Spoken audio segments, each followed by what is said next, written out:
English students, this is a really quick tutorial on sentence fragments or correcting sentence fragments. So you want to go ahead and use that handout there for correcting sentence fragments, and you'll want to fill in the tutorial at the top, or I'm sorry, the notes section at the top. I want you to take notes right now, and then when you get done watching this, you'll actually go back and complete some of the questions, and I'll help you in class.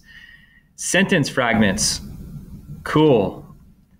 So this sign right here kind of represents what I'm seeing more and more students doing, and I saw this a lot with your writing at the beginning of the year. So I want to help you with sentence fragments and why these are not okay, and why it'd be helpful for you to know the difference between when to use them and when not to use them. You may be texting these types of things, which is great. It can be an effective way of communication while you text. But for our English class, and of course your other classes in school, we really want to try to make sure that we write in complete sentences, and so that our audience can understand what we're saying on paper as we write in this way. So here are some things you want to write down here.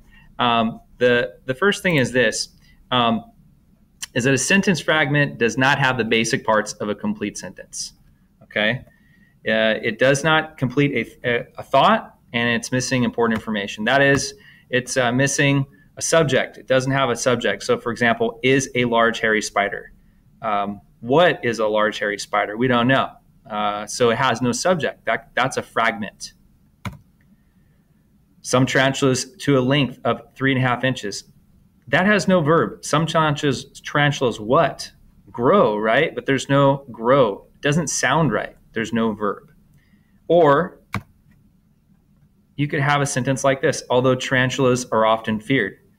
This is not really a complete thought. We're going to talk about this later. It's called a dependent clause, but regardless of what it's called, these sentences don't make sense by themselves. And I want you to be able to identify when a sentence is missing these things: no subject, no verb, not a complete thought. Make sure that you write that stuff down. Okay, simple test. Does the group word have a subject? Write down subject, question mark.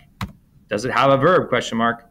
Complete thought. All right, those are your key ideas: subject, verb, complete thought. If it doesn't have one of those, it's not a sentence. It's probably a fragment. Moving on. I want you to go ahead and decide, go ahead, pause this and decide if this is going to be a complete sentence, put a C. If it's missing, if a subject is missing, write an S. Verb, write a V. Okay, and if it doesn't have, if it's missing a subject and verb but does not express a complete thought, write I. Go take a moment, pause this, and put your answers. Okay, here's some answers for you. This is a complete sentence. Truman Capote was an American author, has a subject and verb, complete thought. Okay, this is missing a subject. Grew up in Alabama. Who grew up in Alabama? And then the last one, when he moved to New York City. Okay, he moved, subject, verb, but it doesn't express a complete thought. So it's a fragment. The first one is good. The second two are not. They are both fragments. Sometimes authors will use fragments for stylistic effect, and I want to put that right now. So you may have seen sentences like this. You'll see this with contemporary authors. The stark mountains, the lush valley, the still water. Okay, they'll use this.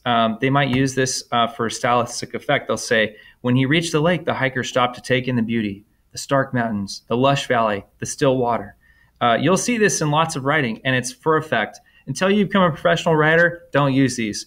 Unless we're writing a narrative in class and I give you specific directions to do that, we're not going to use fragments to describe yet. Okay, there's a couple instances where that's okay, but for 90% of our writing class, it will not be. Okay.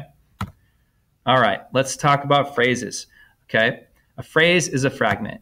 Okay, imagine someone walks in and says, room 327 at lunch. Well, that doesn't really make sense. Who? What are they supposed to do? Okay, this is a phrase. And so the kinds of phrases that are often mistaken for sentences: verbal phrases, studying deserts. That's not a sentence by itself. Positive phrases, a strange rock formation. Prepositional phrases, a volcanic rock.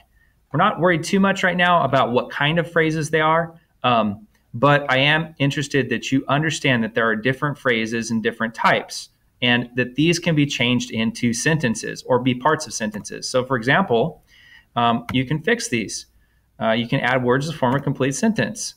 So, I enjoy studying deserts, or We saw Devil's Tower, a strange rock formation. This is called an appositive phrase. We're adding a comma either before it or behind it. It gives more description about Devil's Tower. We call that an appositive. Also, prepositional phrases like this. Devil's Tower is made of volcanic rock. You're going to practice that. Those are a little challenging, but I want you to be able to put together complete sentences if you do come across those in your writing. Okay, go ahead and do this on your own. I want you to pause this and try to rewrite this, correcting the phrase fragments. Change the capitalization and punctuation where it's necessary, and quiz yourself. Okay? Go ahead and pause it. I'm going to come by and check that your actual response there. And what I want you to do right now is to go ahead and practice on your own the rest of the handout, and I will help you in class.